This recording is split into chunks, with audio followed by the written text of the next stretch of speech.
Message TV. This is your channel. This is your channel. کہ جنات کو اللہ تعالیٰ نے کچھ ایسی طاقتیں دی ہیں اپنی حکمت سے، قدرت سے، جو ابن آدم کو نہیں بخشی.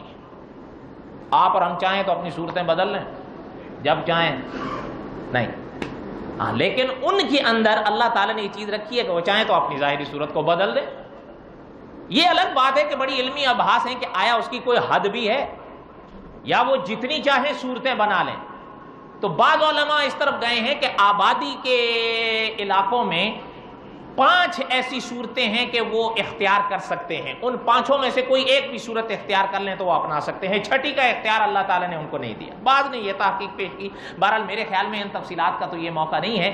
اور ہمارے اپنا قاری عبدالحی عابد صاحب رحمۃ اللہ علیہ فرمایا کرتے تھے، اور اس بات کو سبق کے طور پر اپنی گرہ سے باندھ لو، جنات کے بارے میں باتیں نہیں کیا کرو.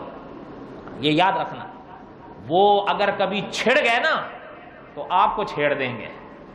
آپ اور ہم ان کے بارے میں باتیں کریں ان کو غصہ آ جاتا ہے، اور اگر ان کو میں سے کسی کا سر پھر گیا تو آپ کو ہمیں پھرا ڈالے گا وہ.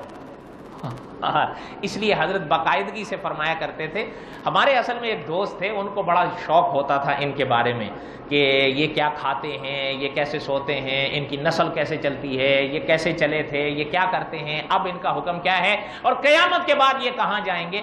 تو ہم اس مجلس میں موجود تھے جب اس نے حضرت سے یہ سوالات کیے، تو ان میں سے کئی کے جوابات حضرت نے دیے، لیکن ساتھ میں پھر حضرت نے یہ نصیحت فرمائی کہ ان کے بارے میں کھود کرید مت کیا کرو، ان کو غصہ آ جاتا ہے. اگر کبھی ان میں سے کسی کا غصہ بڑھ گیا نا تو تمہیں بڑھا ڈالے گا وہ.